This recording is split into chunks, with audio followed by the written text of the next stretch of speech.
Es-tu prêt à Viséo dans ta business et dans ta vie? T'es au bon endroit. Le podcast Viséo rassemble des entrepreneurs de tous les backgrounds. Ce qu'ils ont en commun, un profond désir d'aider les gens et de changer les choses. Salut, je me présente, Tania Marcoux, freelance et formatrice en publicité numérique. C'est en 2020 que j'ai fait le grand saut entre le monde du travail et le monde de l'entrepreneuriat pour pouvoir voyager tout en travaillant. Tout au long de mon parcours, j'ai rencontré des gens qui ont changé le cours de mon histoire et m'ont aidé à passer à travers toutes sortes d'épreuves. Participe à mes rencontres de ton auto ou de ton salon pour une tonne de motivation, de conseils et de changements de perspective. Merci sincèrement d'avoir choisi le podcast Viséo et bonne écoute.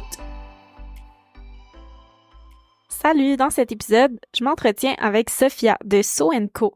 Après avoir étudié dans toutes sortes de domaines tels que la littérature française, la psychologie, la sociologie et la publicité, Sophia est devenue rédactrice pigiste avant d'obtenir un emploi chez 3 fois par jour où elle est devenue directrice générale. Ayant un profond désir de créer des connexions et d'aider les entrepreneurs à créer et développer des entreprises conscientes, elle s'est lancée dans l'aventure de So & Co en 2021. Sans plus attendre, découvre ce qui lui a permis de bâtir une entreprise à la hauteur de ses ambitions, mais surtout alignée avec elle, puis d'aider d'autres entrepreneurs à faire de même.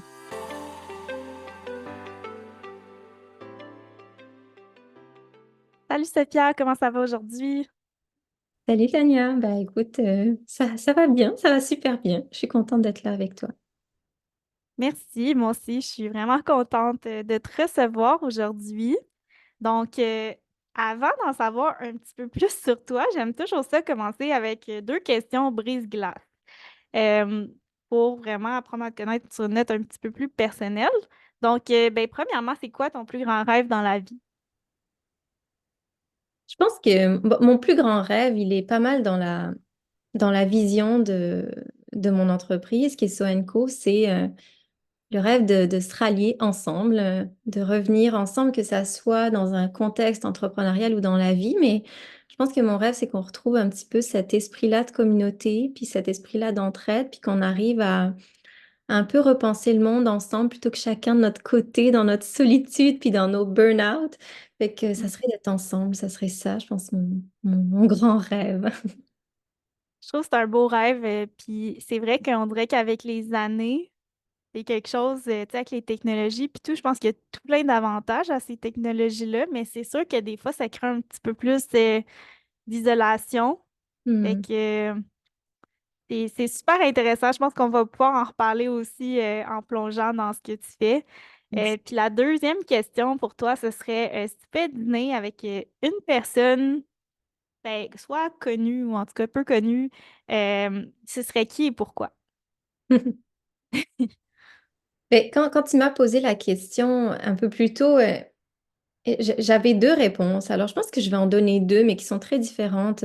Si on parle d'une célébrité, je pense que il y a un auteur que j'aime beaucoup qui est Frédéric Lenoir, puis qui justement explore un petit peu toutes les facettes de notre humanité, de notre lien, de notre rapport au monde. Puis je pense que j'aurai des discussions profondes sur ce que ça fait de, tu sais, de revenir à l'intérieur de soi, d'apprendre à se connaître pour être en rapport plus profond avec les gens autour de nous. Et sinon, je pense que la personne que je serais curieuse de rencontrer, c'est mes enfants, l'un des deux plus grands.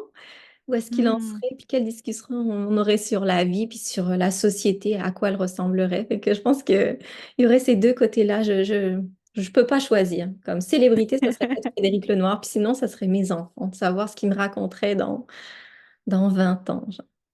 C'est vrai que ça pique beaucoup la curiosité, puis c'est tellement drôle que tu amènes Frédéric Lenoir parce que je viens juste de terminer un de ses livres, comme cette semaine. Oui. Lequel tu viens de Fait terminer? que je sais pas si tu l'as lu, c'est le livre sur Jung, le philosophe, docteur. Ouais. C'est son deuxième que je lis. Le premier que j'avais lu, c'est Le Petit Traité. C'est ça, Le Petit Traité Ouais. de la vie? Petit traité de vie intérieure, ouais, t'as dû lire. Puis Ouais, là, tes voyages au cœur de soi, j'imagine que tu es en train de lire. exact. Ouais. Puis, ouais, c'est vraiment bon. Je trouve que c'est ça, ça amène une nouvelle perspective sur la vie, sur tout plein d'affaires. Fait que, Mm. Je serais aussi intéressée à aller dîner avec si jamais ça donne un jour. Bon, ben, on le fera ensemble alors. Ouais, c'est ça. Bon, maintenant qu'on a fait les questions brise-glace, est-ce que tu peux juste te présenter à ceux qui te connaissent pas, tu sais, qui t'es, qu'est-ce que tu fais, grosso modo? Ok. Ben, c'est sûr que j'ai un peu pris ce réflexe au fil du temps de me présenter d'abord dans qui je suis, dans mon humanité. Donc, j'aime ça dire que Mhm, je suis qui est une personne très, très ordinaire, qui est très sensible à ce qui l'entoure et depuis toujours, donc une grande hypersensibilité. Puis avec ça, vient une grande empathie aussi pour tout ce qu'il y a autour. Donc, je pense que mhm, je me définis comme ça, avant tout, en ce moment, dans l'instant, mais aussi comme une humaine qui évolue. Je suis aussi maman de deux enfants en bas âge, donc eux vont un peu guider mon chemin à chaque fois, dont mon chemin entrepreneurial. Et je suis aussi donc entrepreneur engagé. Et j'ai fondé mon entreprise So Co il y a quelques années justement. Et puis au travers ce projet-là, qui est une expérience en soi, ben, j'accompagne des entrepreneurs, des entreprises qui sont engagées elles aussi puis qui ont mhm, le goût de revenir un petit peu plus à cette écologie intérieure pour être en mesure de contribuer autour d'elles-mêmes. Donc, voilà un petit peu qui je suis en bref et ce que je fais. Donc, dans cette vision de Swanco, puis dans ma vision de vie, dans mes valeurs, il y a cette valeur de communauté, de conscience de soi, des autres et du monde, puis de, en quelque sorte, de mhm. liberté qui amène une responsabilité. Fait que ça, c'est un peu moi. C'est vraiment beau. Puis comment t'en es venu à créer ton entreprise? Est-ce que c'était ta première entreprise? Comment t'as eu l'idée? Comment t'as eu le courage de te lancer? C'est tout plein de questions, mais tu peux répondre selon l'ordre qui te parle. Ben, je pense que... Alors oui, c'est ma toute première entreprise parce qu'avant, j'étais vraiment intrapreneur. Donc, j'étais entrepreneur dans les entreprises des autres. Donc, c'est un petit peu le rôle que je joue aujourd'hui comme accompagnatrice, comme mentor, mais à l'intérieur même d'une même entreprise. Puis, je pense que c'est un peu le cheminement d'une vie qui m'a amenée à être entrepreneur parce que il y a eu le gros point de bascule de ma maternité qui m'a amené à déconstruire beaucoup de choses, puis un peu à me centrer sur qu'est-ce que j'avais envie de transmettre. Mais sinon, ça a été plein d'éléments de mon parcours où très intimement, j'ai toujours été quelqu'un qui cherchait sa place.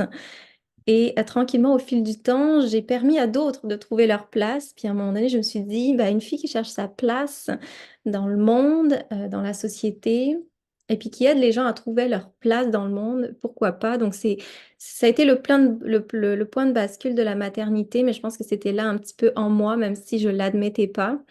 Mhm, Puis cette maternité, en fait, elle m'a juste fait dire que j'avais envie de d'être dans ma pleine authenticité, puis d'aller justement apporter des petits bouts de qui je suis pour aller contribuer autour de moi à plus grand que moi, donc un peu une alliance mhm. de, de- de tout ce qui fait l'humaine que je suis, quoi. Puis, est-ce que tu sais aujourd'hui, justement, qu'est-ce qui faisait que tu avais autant de difficultés à prendre ta place? Ben, disons que je pense que je continue à en découvrir pas mal là-dessus, mais Mhm, j'essayais de rentrer dans une boîte.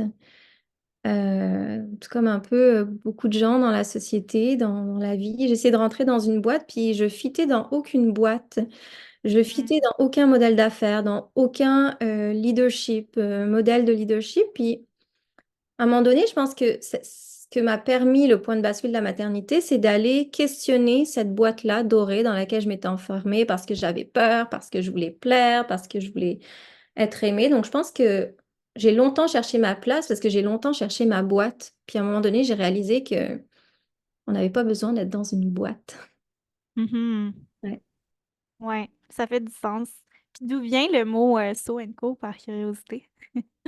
Ah, So Co, c'est beaucoup de symbolique. Ben, il y a le So de Sophia, qui est mon prénom. Puis il y a Mhm, le So de solidarité aussi. Et puis il y a le So de société. Puis il y a le Co. Et le Co, c'est un petit mhm, peu toutes les personnes qui gravitent autour de So Co. Donc il y a le Co de communauté, le Co de collaboration, le Co de co-création. Donc, So Co, c'est un petit peu le reflet des valeurs que je porte, puis un petit peu de ce que j'aspire à amener. Donc, à nouveau, ça part de moi, puis ça s'en va Ouais, vers d'autres à l'extérieur de moi. Mm. ça fait tellement de sens. Puis une fois que tu as décidé justement, tu sais, de te lancer à ton compte, étant donné que c'était ta première entreprise, euh, comment tu as vécu ça? Comment tu as réussi à obtenir quelques clients pour commencer, qui est comme la base, là? Mais c'est drôle parce que j'ai jamais été quelqu'un qui était à l'aise avec l'idée de se vendre ou de promouvoir quoi que ce soit par rapport à elle-même. En tant qu'entrepreneur, j'ai toujours été dans l'ombre des personnes que j'accompagnais à l'intérieur des entreprises. Euh, et quand je me suis lancée dans So Co, je me suis dit, avant tout, je veux transmettre quelque chose, puis je veux aider les gens. Donc, mes premiers clients, je pense que c'est des clients qui se sont reconnus dans mon message. Et c'est pas des clients que j'ai eus par prospection ou en allant les chercher, ou en allant cogner à des portes. C'est des personnes un peu ordinaires comme moi qui avaient peine à trouver leur place ou à trouver un modèle d'affaires qui sortait de la boîte, Mhm. qui ont toqué à ma porte et avec qui on a entamé un chemin et tisser des liens en dehors du chemin entrepreneurial et professionnel. Donc, j'ai eu la chance, par ce message transmis, que ça vienne toucher des gens qui avaient peut-être le même élan que moi d'entreprendre autrement. Fait que les premiers Mhm. clients sont arrivés très naturellement, très organisés. Puis, juste être sûr de comprendre ton parcours, là, justement, quand tu étais intrapreneur dans d'autres entreprises, euh, qu'est-ce que tu faisais exactement, juste pour qu'on puisse faire le lien avec ce que tu fais aujourd'hui? Ben, on connaît ce mot-là, direction générale. La direction générale d'une entreprise, ben, en fait, c'est à ce niveau-là que j'ai été. Donc, je OK. gravitais un petit peu dans toutes les sphères de ce que comporte une entreprise, autant le côté stratégique que le côté financier, que le côté créatif, pour essayer justement d'être un peu une facilitatrice de tout ce qui se passe dans l'entreprise, d'avoir comme ce regard extérieur et intérieur à la fois. Donc, ça pouvait être développer des nouveaux projets, ça pouvait être prendre soin des humains dans l'entreprise pour que les gens se sentent bien, qu'ils puissent aussi trouver leur place dans cet écosystème-là. Donc, c'était un peu une vision d'ensemble de l'entreprise en elle-même. Donc, une sorte de... Ben, quand j'étais chez Trois fois par jour, Marilou m'appelait souvent son deuxième cerveau, puis je pense que c'est resté. Hmm. Donc, était un peu le deuxième cerveau de l'entrepreneur qui est en place à ce moment-là, puis de le guider comme je pouvais au travers toutes les sphères. Je sais pas si ça répond clairement à ta question. Je parle beaucoup, mais Oui, tu me dis quelque chose. non, c'est parfait. Ça répond très bien à ma question, puis ça m'emmène d'autres questions. Tu sais, comment tu as fait pour te rendre là? Est-ce que c'est des études en gestion? Est-ce que c'est juste des, je sais pas, là, des fois, c'est tu pars d'une expérience, ça t'amène à un autre, puis à un autre, puis tu finis à quelque part que tu t'avais aucune idée avant. Ouais, bah, c'était clairement pas le chemin tout tracé. Donc, j'ai pas du tout étudié en gestion ou j'ai pas fait d'école d'entrepreneuriat, pas du tout. Au départ, en France, parce que j'ai commencé en France, donc j'ai étudié en littérature française. Donc, j'étais dans le monde des mots, dans le monde un peu des histoires. Euh, Puis dans la vie, j'avais toujours eu ce désir-là d'aider les autres et puis d'essayer de comprendre un petit peu les individus, leur intériorité, puis le monde autour. Donc en tant que société, comment on fonctionne. Donc quand je suis arrivée au Québec en 2006, ben, j'ai fait des études en psychologie, en sociologie. J'étais fascinée, mais je savais pas où je m'en allais avec ça du tout. Puis c'est là maintenant que ça se dessine, puis que ça se comprend. J'ai été aussi en publicité, donc là, je voulais comme transmettre quelque chose. Donc, j'ai essayé d'allier la psycho, la socio, la publicité pour transmettre un message. J'ai beaucoup écrit, donc j'étais à mon compte plus en tant que travailleur autonome à côté en rédaction.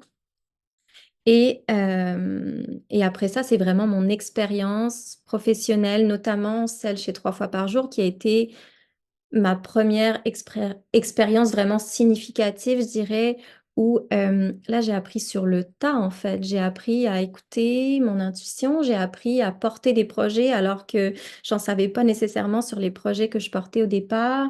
J'ai appris à prendre soin des humains. Et je pense que ce que ça m'a apporté de beau, que ça soit mon expérience de vie, mon expérience sur le tas plutôt que des études, c'est que là, cette fois-ci, j'étais pas dans le moule de ce qu'on m'avait appris, il fallait que je l'applique. J'étais dans une humaine qui essaie de faire de son mieux et d'apprendre au jour le jour pour aller mener les projets à terme, tout en étant dans cette optique de, il y a la santé d'abord, il y a la contribution d'abord, et le profit n'est pas le premier critère à envisager. Donc, c'est vraiment une Mhm. expérience, oui, au niveau de mes études, oui, mais pas direct, pas du tout. Je pense que c'est plus ce qui a tissé la manière dont j'ai entrepris les choses. Mm. Donc, pas de gestion, pas d'entrepreneuriat, pas de commerce, pas tout ça. Je trouve ça tellement intéressant parce que c'est tellement un parcours comme atypique, mais ça prouve que justement, des fois, c'est juste, on doit juste suivre notre cœur, faire ce qui nous tente, puis ça nous amène à la bonne place. Mm. Puis ça t'a mené à créer ton entreprise. Fait que comment t'as fait maintenant pour décider t'sais, quels services t'allais offrir, comment t'allais les offrir, comment tout ça s'est bâti? Bah, ça s'est bâti un peu en allant construire à même les fondations. Je pense que les fondations d'une entreprise sont nos propres fondations humaines. Donc, je Mhm. suis allée dans ce qui étaient mes piliers, mes valeurs, ma boussole finalement. Euh, qu'est-ce que, qu'est-ce que je faisais le mieux, mais ce dans quoi je m'épanouissais le mieux. Donc, mes talents, les gens vont appeler ça des super pouvoirs. Qu'est-ce que c'était pour moi cette vision de la réussite aussi. Donc, quand j'ai créé mon projet, avant même de penser mes services ou quoi que ce soit, je me suis demandé qu'est-ce qui compte le plus pour moi, qu'est-ce qui est juste pour moi, Mhm. c'est quoi que je fais bien puis que j'aime faire. Euh, c'est quoi finalement ce qui me différencie des autres dans qui je suis et pas dans ce que je fais.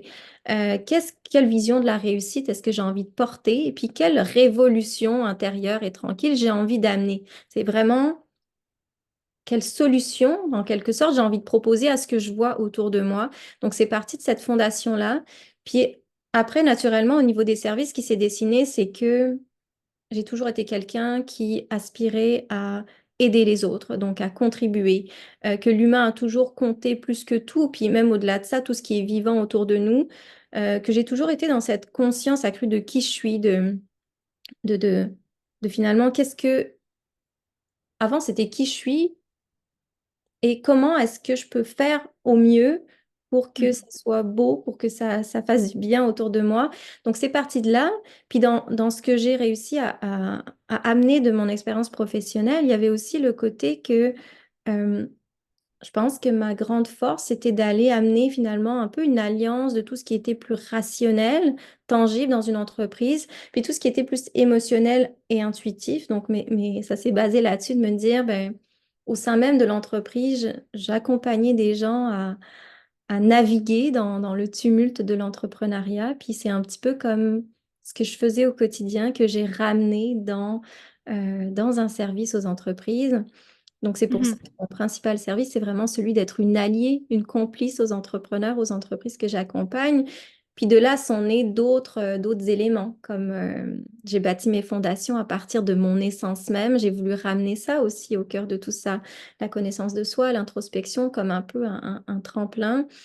Puis ça a découlé aussi des événements, des activités, des ateliers, tout ça pour aller un petit peu finalement ajouter des morceaux au puzzle de ce que j'essayais d'amener donc dans la communauté. Mhm.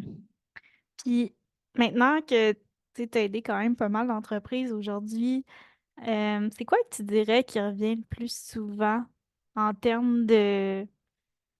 euh, ouais, j'ai le mot problématique en tête, là, mais en termes de défis, puis comment que tu arrives à aider ces personnes qui ont ces défis-là que tu vas nous partager? En termes de défis, je dirais qu'il y en a deux gros, mais ils sont reliés. Bah déjà, j'ai des personnes qui viennent vers moi puis qui me disent, écoute, Sophia, mon entreprise, elle croît, puis j'ai l'impression d'avoir perdu de vue ce qui est important pour moi, de m'être perdu de vue, d'avoir perdu de vue mes valeurs. Et ces entrepreneurs-là, quand ils viennent vers moi, bah, ce qu'on fait, c'est qu'on revient faire la même chose que j'ai fait pour moi-même. On revient aux fondations même de pourquoi ils font ce qu'ils font, pourquoi ils ont commencé à faire ce qu'ils font, puis qu'est-ce qui est important pour eux. Donc, on revient à la base. Il y a ceux qui me contactent parce que justement, ils ont dépassé le stade où ils ont perdu de vue leurs valeurs, mais là, c'est leur santé mentale Hmm. qui est affectée. Donc, beaucoup d'entrepreneurs qui sont en détresse, en fait, je dirais, qui sont justement dans cet épuisement-là. Tu sais, on parle souvent de l'épuisement professionnel dans le cadre d'un travail salarié, mais je pense qu'on n'en parle pas encore assez par rapport aux entrepreneurs, donc des personnes qui sont dans cette détresse-là. Ouais. Et à nouveau, on refait le chemin, on revient dans les fondations, dans qu'est-ce qui fait du sens pour eux, dans quels sont finalement les projets là-dedans qui restent essentiels, puis ceux qui ne le sont pas, dans qu'est-ce qui les épuise au quotidien, c'est de quel type de repos ils ont besoin, de quel type de projet ils ont besoin pour être nourris. Puis on revient aussi à ce côté-là, donc même en lien avec les services qu'ils offrent, à se questionner comment est-ce que leurs services, comment est-ce que leurs projets peuvent les servir eux pour Mhm. justement les solidifier comme leur base humaine. Comment est-ce qu'ils peuvent servir l'autre? Donc, comment est-ce que ça permet justement aux clients d'avoir une valeur dans ce que ces entreprises offrent? Et puis comment, Ouais. la troisième dimension, comment est-ce qu'on amène une contribution qui est plus grande que nous? Donc on se ramène au soi, on se ramène aux autres, puis on se ramène au sens. Puis je pense que c'est trois besoins fondamentaux qu'on a. Donc ça ressemble à ça. Puis ce qui arrive aussi, c'est que j'ai des entrepreneurs qui démarrent tout simplement, puis qui, eux, sont en transition professionnelle, puis qui veulent se lancer dans autre chose. Donc il y en a avec qui justement, on travaille sur cette fondation-là pour aller justement après ça construire des services qui font du sens, pour aller planifier ça et puis pour aller expérimenter. Parce que je pense que je suis de la catégorie d'entrepreneurs qui pense que oui, un plan d'affaires, ça fait du sens. Ça fait du sens de se construire un plan de route qui est un peu notre fondation, mais que c'est peut-être en allant à l'envers, en expérimentant les choses, les projets à petite échelle qu'on est en mesure de savoir quel est notre cadre de joie. Donc, je pense que à ces Mhm. entrepreneurs qui rencontrent ces défis-là, c'est un peu un cadre de joie, un cadre d'entreprendre qu'on construit, puis au-delà de la boîte des modèles d'affaires qu'on nous vend avec le profit à tout prix, mais où Mhm. j'aide chacun à trouver son modèle d'affaires unique, sa façon d'entreprendre unique, sa façon d'amener ses services de manière unique et son rythme là-dedans aussi. Donc, je pense que quand on devient entrepreneur, c'est pas pour rester dans notre 9 à 5 enfermé dans des balises, c'est pour être en mesure de s'offrir une certaine liberté à tout niveau. Ça veut pas dire qu'on ne travaille pas, mais ça veut dire qu'on est en capacité, selon ce dont on a besoin en tant qu'humain, on est en capacité de moduler notre horaire. Et puis, je pense que c'est ce que j'incarne Mhm. en fait, pleinement. Donc, ça ressemble à ça. Et puis après ça, bah, c'est au-delà des défis, mais c'est des personnes tout simplement qui ont besoin de ce deuxième cerveau pour créer autre chose, pour Mhm. changer de perspective, changer de regard. Tu sais, quand tu es pris dans ton entreprise, que finalement, tu as comme des œillères qui se sont formées au fil du temps, tu n'arrives plus à questionner tes propres certitudes. Ben, j'agis un peu comme un agent qui reflète d'autres choses, d'autres regards, qui amène la création à notre niveau, puis qui co-crée. Donc, je m'en vais vraiment dans l'idéation des projets. Fait que ça fait beaucoup de choses, mais en gros, les deux défis, je dirais que c'est la perte de vue Mhm. des valeurs, de ce qui fait sens, et puis la santé mentale qui décline beaucoup. Puis, Ouais. si on prend le premier, tu sais, justement, de rester aligné avec ses valeurs, puis tout ça, euh, comment qu'on fait pour comme s'assurer de toujours revenir à ça? Parce que j'ai l'impression que c'est facile de, OK, on fait le travail, on Mm. s'aligne, puis après ça, hop, on repart dans toutes les directions. Est-ce que tu as comme des conseils ou des expériences par rapport à ça? Bah, c'est sûr que je considère que c'est pas un travail qu'on fait une fois et que c'est pas un Mhm. travail déjà, c'est comme un peu une exploration de qui on est. Mais non, non, c'est pas c'est pas quelque chose qu'on fait une seule fois. Et puis, je pense que la meilleure façon de rester aligné, c'est d'être capable de revenir justement régulièrement sur est-ce que en ce moment, ce que je fais, ce que j'offre, que dans mon entreprise ou dans ma vie, est-ce que ça fait encore sens pour moi? Est-ce que ça me rend heureuse? Est-ce que j'ai l'impression que ça contribue? Est-ce que ça a du sens pour moi? Mhm. Fait- C'est de prendre régulièrement, puis je pense que ça, c'est le conseil vraiment banal et en même temps super important, c'est de prendre des temps de recul parce que en tant qu'entrepreneur, on veut tout le temps aller vite, puis aller ramener le maximum de projets, le maximum de profits, mais on oublie de s'arrêter. Puis je pense que à partir du moment où un entrepreneur décide de s'arrêter à plusieurs moments dans sa journée, dans son mois, dans son année, c'est à ce Ouais. moment-là qu'il est en capacité d'écouter, OK, ben mon corps, il me dit quoi? Tu sais, c'est aussi simple que ça. Je veux dire, on est entrepreneur, mais on est humain. Mon corps, il me dit quoi? Comment je me sens dans mon quotidien? Mon horaire, est-ce que les choses que j'ai dans mon horaire, ça prend mon énergie ou ça me donne de l'énergie? Est-ce que les clients avec qui je travaille, ça me donne de l'énergie ou ça me prend de l'énergie? Donc, c'est vraiment de se refaire une sorte de petite révolution intérieure à chaque fois, autant qu'on en a besoin. Moi, je sais que c'est quelque chose que je vais faire une fois par mois dans mon petit bilan. OK.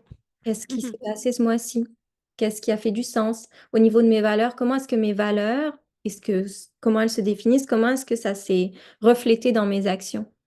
Puis là, on le voit tout de suite, en fait. On comprend tout de suite en allant s'arrêter à certains moments, euh, ce qui fait du sens, puis ce qui en fait pas. Puis l'idée, c'est pas de rester totalement en cohérence, de rester totalement aligné tout le temps. Mhm. C'est un peu comme dans la pleine conscience, c'est d'être présent à soi, puis à ce qu'on fait suffisamment pour réussir à se rattraper quand on sent que on a perdu le fil, ouais. Mhm. Je comprends. Fait que dans le fond, c'est vraiment de. Ben, je pense que c'est beaucoup de se questionner, introspecter, mais pas juste une fois, mais vraiment sur une base régulière pour justement arriver à Ouais. se ramener quand il faut, ou au moins de juste réaliser au départ que qu'il y a un désalignement puis que faut passer à l'action. Fait que quelqu'un qui est complètement désaligné, puis fait ce travail-là, puis se rend compte que il est pas à l'endroit où il veut être. Après ça, je sais pas si tu as des exemples de comment on fait pour trouver le courage pour prendre les actions qu'il faut, parce que des fois, c'est comme, OK, j'ai compris que c'est pas ça que je veux, mais là, tu vois comme une grosse montagne de, OK, tout ce qu'il faut que je fasse pour arriver à ce point-ci. Ouais. Puis c'est là que des fois, il y a beaucoup de gens qui vont rester comme juste statu quo, puis ils oseront pas faire ce qu'il faut. Fait que comment tu réussis à aider ces gens-là? Bah déjà, je pense que le haut de la montagne, pour donner une image, je pense que le haut de la montagne, il faut garder en tête que c'est, tu sais, c'est un peu comme le rêve que je t'ai partagé au début, c'est un peu notre grande vision, puis qu'elle Mhm, est là, puis que c'est important de ne pas la perdre de vue. Et après ça, je suis vraiment pour la théorie des petits pas, donc d'aller fragmenter tous les mhm, éléments qui peuvent mener à justement cet idéal ou cette vision qu'on a ou cette raison d'être qu'on a en petits pas. Et je pense que c'est là que justement tout ce dont je te parlais un peu plus tôt de l'expérimentation, c'est ça qui va changer les choses. Donc, ce que j'aurais envie de dire à quelqu'un qui a fait le travail, qui est dans ce processus continu, puis qui se rend compte qu'il n'est pas là où il veut être, puis que là où il veut être, c'est le haut de la montagne, c'est d'aller un petit peu à la fois expérimenter des choses. mhm, Admettons que cette personne-là, je sais pas moi, elle a toujours voulu euh, donner des retraites pour les entrepreneurs. Bah, peut-être que le premier pas, ça peut être tout simplement d'aller dans son entourage, d'essayer d'organiser un petit événement d'une heure avec des entrepreneurs avec qu'elle connaît, avec en qui elle a confiance et avec qui elle peut aller expérimenter des choses, donc dans sa manière mhm, de guider les affaires. Puis à partir de là, revenir là-dessus puis de se dire, mais comment je me suis sentie dans ce cadre-là?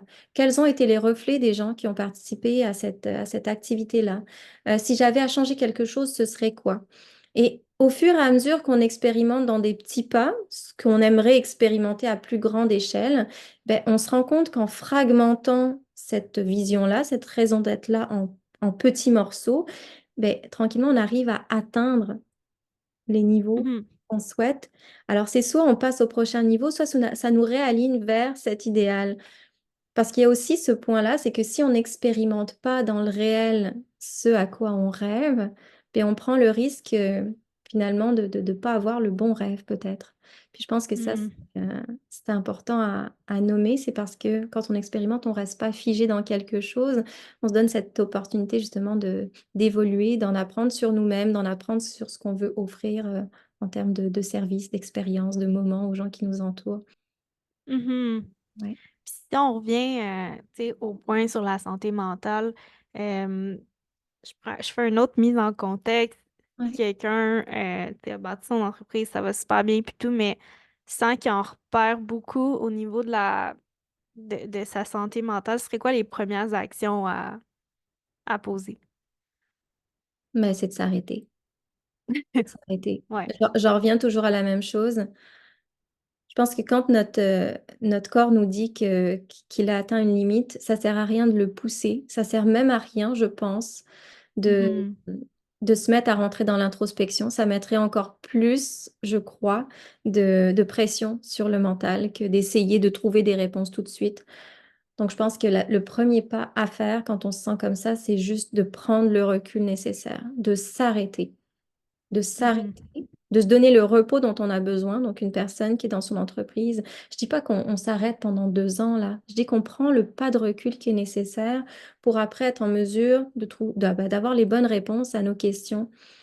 Après ça, ce qui vient souvent, c'est de questionner justement, tu sais, c'est quoi notre rapport au temps justement dans tout ça, tu sais, c'est quoi notre rapport à la réussite, c'est quoi notre rapport à la performance, et qu'est-ce qu'on court après quoi finalement, et après quoi on courait qui nous épuise autant. Donc, Mhm. c'est de questionner notre rythme entrepreneurial. C'est comment, à nouveau, on peut faire un bilan sur qu'est-ce qui se passe, qu'est-ce qui nous donne l'énergie, qu'est-ce qui nous prend de l'énergie, qu'est-ce qui est essentiel et qu'est-ce qui ne l'est pas. Parce que je pense que beaucoup d'entrepreneurs, justement, qui se trouvent dans cette fatigue-là, dans cet épuisement-là, euh, c'est euh, c'est aussi des entrepreneurs qui sont passés dans un état d'urgence perpétuelle, en fait, où tu n'arrives plus à distinguer qu'est-ce qui est urgent de qu'est-ce qui est important. Donc, le recul permet de justement d'avoir une autre perspective. Puis le bilan, vraiment dans le tangible, de noter qu'est-ce qu'on fait, qu'est-ce que ça nous apporte, permet de voir dans le concret, au final, c'est qu'est-ce qu'on fait qui est important, puis qu'est-ce qu'on fait qui est parti d'un autre espace que finalement n'est ni urgent, n'est ni important, et en plus nous nuit. Donc, je Mhm. fais tout le temps des réponses longues, là, ils vont me trouver tannante Non, ésotérique, mais mais non. premier point, et je pense que c'est l'essentiel, c'est s'arrêter. Après s'être Ouais. arrêté, faire le bilan, et selon le bilan, aller justement plus dans un processus d'introspection, mais s'arrêter, le repos d'abord. Mhm. Ben, c'est vrai que je pense que c'est un réflexe qu'on n'a pas pour la plupart d'entre nous avec ce que la plupart des gens vivent, avec tu sais, tout le système scolaire, après ça, le marché du travail. C'est comme, c'est pas quelque chose qu'on apprend, c'est pas quelque chose qu'à l'école, ils vont nous dire prenez le temps de vous arrêter, prenez le temps de vous questionner sur X et Y, tu sais. Fait Ouais, que c'est vraiment comme une nouvelle habitude à prendre, mais qui, je pense, peut avoir énormément d'impact. Tu sais, souvent, c'est la question long terme, court terme. Tu sais, à court terme, c'est comme, oui, c'est sûr que ça va avoir un impact sur ton entreprise si tu t'arrêtes, mais tu sais, après ça, c'est quoi l'impact à long terme si tu t'arrêtes pas, puis que tu finis, puis que tu es malade parce que tu n'as pas pris le temps de t'arrêter? Fait que, c'est la euh, durabilité, la notion de durabilité, tu sais, la durabilité par mhm, rapport qu'on s'impose, parce que si, en fait, on ne peut être durable que si on prend soin de ces moments d'arrêt-là, parce que c'est soit on s'arrête quelques semaines, quelques mois, soit ça se peut qu'on s'arrête juste complètement. Et donc, tous nos ouais, rêves de contribuer, de monter des projets qui innovent, en fait, on se brûle les ailes complètement. vraiment. Puis je pense que le mot que tu as dit, durable, pour moi, ça résonne tellement parce que je pense que c'est un mot qu'on oublie très souvent dans la société aujourd'hui. Tu sais, Mm. autant avec l'environnement, mais aussi personnellement. Euh, mais c'est tellement important de s'y ramener. Puis après ça, c'est ça, c'est de appliquer ce qu'il faut à court terme pour que ce soit durable. Mhm. Euh, Sinon, au début, tu disais que t'es quelqu'un de quand même hyper sensible et tout. Fait que je serais curieuse de t'entendre sur comment tu vis ça, l'entrepreneuriat, en étant hyper sensible. Je suis sûre qu'il y a plein de monde que ça l'intéresserait d'en savoir un petit peu plus là-dessus. Ouf, comment dire? Je pense qu'être hypersensible dans le monde de l'entrepreneuriat, c'est vivre des montagnes russes d'émotions. Puis je pense que montagne russe, je vais le répéter plusieurs fois parce que c'est vraiment ça. Euh, ouais, c'est. Je pense que quand on est hypersensible, il y a ce côté-là où on prend les choses très à cœur. Donc, il y a ce côté-là qui est très beau parce qu'on est capable d'être sensible aux autres, d'être sensible aux personnes qu'on accompagne. Je pense que dans ce que je fais, dans l'accompagnement que je fais, c'est une grande force. Mhm.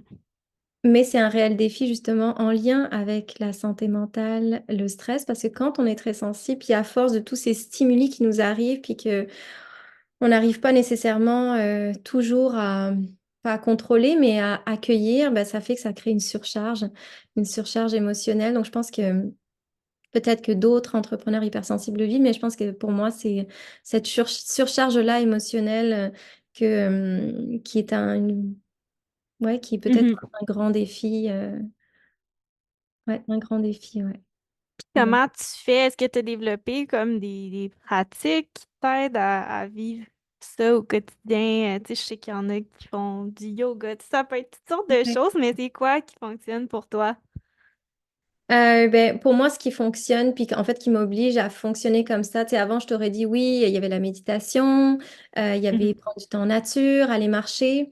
C'est toujours des choses qui marchent, mais mon plus grand ancrage, c'est mes enfants. C'est mes enfants Mhm. parce que ils m'obligent à revenir dans l'instant présent. Ils m'obligent à jouer, à m'émerveiller des petites choses. Donc, je pense que la façon que j'ai trouvée, moi, en ce moment, parce que j'arrive pas nécessairement à retrouver mon ancrage par moi-même, c'est un peu laisser inverser la roue, puis laisser mes enfants parfois m'accompagner là-dedans, en m'amenant dans un jeu, en m'amenant dehors Mhm. pour glisser.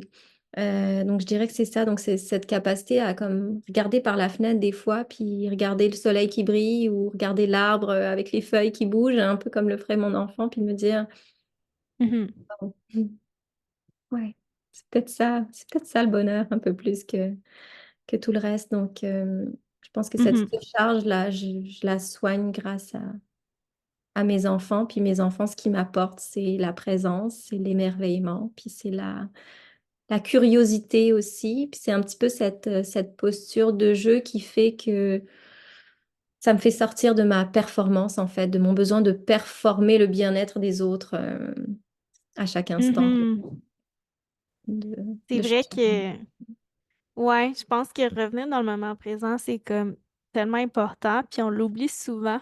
Moi, c'est vraiment, j'en ai pris conscience pendant le temps des fêtes cette année. Tu sais, des fois, c'est juste, on s'arrête, mais c'est rare. Fait que, en tout cas, moi, je travaille beaucoup, beaucoup. Puis là, juste de m'arrêter pendant le temps des fêtes parce que, ben, la majorité des gens sont en congé. Oui. Fait que même si je peux envoyer des courriels, il n'y a pas grand monde qui répondent.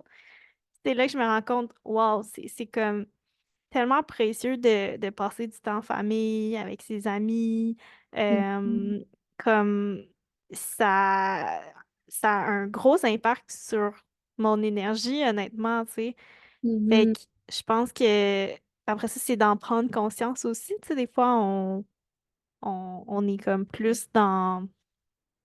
Ben, en tout cas, on n'en prend pas trop conscience, mais c'est sûr que ça a énormément de valeur, là, je trouve.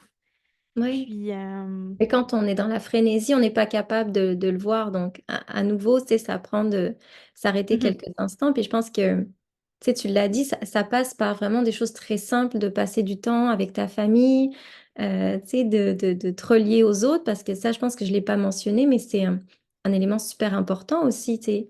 Je pense que ouais. quand c'est difficile pour moi, alors oui, il y a mes enfants, mais il y a aussi le réflexe de se relier avec d'autres humains, avec d'autres entrepreneurs, d'avoir cet espace-là pour partager ce qu'on est en train de vivre aussi, pour un petit peu le... Tu sais, quand tu le partages, quand tu le nommes, c'est comme si tu l'intègres un peu plus aussi. Et il y a ce côté-là que, tu sais, pour toi, c'est de passer du temps en famille ou peut-être de faire du yoga. Ou... Puis pour moi, mhm, c'est de passer du temps avec mes enfants, c'est de passer du temps avec d'autres personnes, c'est de m'arrêter plusieurs fois dans la journée, ne serait-ce que 2, 3 minutes. Mais pour une autre personne, ça va être autre chose. Donc, c'est de se poser la question, chacun, ouais. c'est dans quel moment est-ce que je me sens bien? C'est qu'est-ce qui me fait du bien dans la vie de tous les jours? Est-ce que c'est marcher? Est-ce que c'est aller faire des longueurs à la piscine? Est-ce que c'est aller voir un ami, une amie qui m'est chère? Est-ce que c'est aller passer du temps en famille? C'est qu'est-ce qui me fait du bien, mais dans les moments ordinaires. Puis je veux vraiment appuyer là-dessus. C'est que ça peut aider une retraite spirituelle ou aller en vacances, mais je pense que c'est de trouver les moments dans notre quotidien qui nous ramènent justement là-dedans. Mhm. Simple en fait, dans la simplicité aussi. Ouais, puis je pense que c'est vraiment important de le planifier aussi. Je sais pas comment tu fonctionnes à ce niveau-là, mais tu sais, sinon c'est facile de juste tout le temps se laisser emporter par les événements. Mm. Puis tu sais, après ça, c'est comme hop, il est rendu 10 heures du soir, t'as pas passé de temps avec tes enfants, t'as pas passé de temps avec personne. Puis après ça, c'est sûr que ton énergie est affectée, là. Exactement. C'est pour ça Ouais. qu'on dirait que notre horaire ne devrait pas juste être l'horaire de notre vie professionnelle. Il devrait y avoir l'horaire de nos vies personnelles aussi. Tu sais, Mhm. euh, si les mardis après-midi, j'ai envie d'être avec mes enfants, ben, pourquoi pas le placer à l'horaire, ça aussi, parce que c'est important, c'est essentiel. Puis j'aime beaucoup le modèle de 2 saisons avec Julie et Marie-André, donc le fameux temps blanc. Tu te mets un temps de rien finalement, où tu choisis à ce moment ce Mhm. que tu vas faire pour te ressourcer. Puis je pense que pour ma part, c'est aussi dans la manière dont j'organise mon horaire. Tu sais, je sais qu'il y a des journées dans la semaine où je n'ai pas de rencontre pour pouvoir justement aller dans des choses plus créatives, pour passer du temps avec mes enfants. Il y a des journées qui sont dédiées aux rencontres, il y a des journées qui sont... En fait, c'est ça, c'est aussi de compartimenter nos journées pour qu'elles englobent tout ce qui nous fait du bien, puis tout ce qu'on a aussi besoin d'accomplir en tant que professionnel, mais de plus séparer les deux constamment. Tu sais, j'ai mon agenda personnel, puis mon agenda professionnel, puis à un moment donné, je me rends compte que j'ai 24 heures dans une journée, mais moi, j'en ai planifié 48, c'est dans la même journée. Et Mhm. c'est un peu de refaire le lien, tu sais, tout est dans tout. Il y a un lien, tu sais, je parlais du ensemble, mais je pense qu'il y a des liens entre tout ce qu'on fait dans nos vies, puis d'arrêter de compartimenter notre vie personnelle, notre vie professionnelle, notre vie familiale, nos engagements professionnels, ben, c'est déjà une des clés importantes. Ouais, puis tu parlais du collectif, ça m'a fait penser. Moi, initialement, je pense que je t'avais découvert à cause d'un événement que tu avais organisé justement pour rassembler plein de gens, là, entrepreneurs à Montréal. Ouais. Fait que d'où est venue cette idée-là? Comment ça s'est fait? Comment ça s'est passé? Peux-tu nous en dire un petit peu plus? Oui, mais c'est vrai, oui, c'est vrai, tu m'as connue au travers de cet événement. En fait, cet événement-là, je célébrais l'anniversaire de Soenco. Et puis, pour moi, la plus belle manière de célébrer, c'était de célébrer avec ma communauté, donc à mon image. Mhm. C'est un petit peu un souhait de rassemblement de tous ces entrepreneurs engagés, ces entrepreneurs sociaux qui gravitent autour de Soenco et aussi tous les collaborateurs. Je te dirais que c'est venu de quelque chose de très instinctif, de dire ben, j'ai envie de nous rassembler sans flafla autour de ouais, d'une tisane, autour d'un moment en musique. Puis c'est de fil en aiguille, ça a donné l'événement qui s'est passé au Café des Habitudes en Mhm. juin dernier déjà. Je pense que tous les projets que je fais sont d'abord et avant tout des projets créatifs, des projets intuitifs. Puis ça en était un aussi, de me dire, ben, Mhm. il me ferait du bien pour les 2 ans, c'est de me rassembler. Ce que je sens qui ferait du bien à ma communauté, c'est de se rassembler. Puis ce qui ferait du bien au monde, c'est que toutes ces entrepreneurs engagés se rassemblent pour aller s'allier ensemble, pour aller monter quelque chose, puis plus se sentir tout seul, chacun de son côté, dans ses défis, dans ses projets, tout ça. Puis ce que ça Mhm. a fait, c'est qu'on a un petit peu relié les rêves de tous les gens qui étaient présents cette journée-là. Puis qu'après, ce que ça a donné, c'est qu'il y a des gens qui ont continué à se parler, qui ont continué à rêver ensemble à autre chose. Wow, c'est tellement beau. Puis, est-ce que c'est comme ça que tu fonctionnes, justement? Tu sais, tantôt, on parlait de ton service, là, qui est comme d'accompagner des entrepreneurs comme deuxième cerveau dans leur création, puis tout. Tu sais, tantôt, c'est ça, tu as dit comme création intuitive. Fait que j'étais curieuse d'en savoir un petit peu plus là-dessus. As-tu un processus? Tu sais, qu'est-ce qui t'aide à brainstormer avec les autres entrepreneurs, par exemple? Oula, alors est-ce que j'ai un processus? Pas du tout. Je pense que c'est vraiment, quand je dis que c'est sur mesure, c'est que chaque entrepreneur a son propre processus intuitif, a sa propre façon finalement, a ses propres repères pour que ça invite à la création. Donc je pense que ça Mhm, passe avant tout par connaître l'entrepreneur ou l'entreprise qui est devant moi, puis à faciliter finalement ce retour-là à l'intuition, puis ce retour-là à tout ce qui est créatif. Donc, avec des groupes de travail, ça peut être par le jeu, ça peut être par des cercles finalement des cercles de partage d'idées où on va finalement aller puiser dans l'intelligence collective. Avec d'autres entrepreneurs, ça va être justement par la puissance des récits d'aller mettre en mots tout ce à quoi on rêve. Et je Hmm. pense que le processus, pour revenir à ce genre de projet-là, c'est ce que j'amène les entrepreneurs à faire avant tout, c'est d'aller justement expérimenter ce qu'ils font. Puis on en revient à l'expérimentation.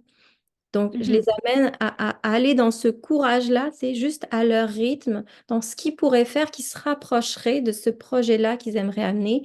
Donc, tout simplement, des fois, c'est des brainstorms, c'est l'entrepreneur Mhm. lance une idée, j'en lance une autre. Ah oui, ben, ça amène une autre idée, puis il y a comme une dynamique qui se crée entre nous.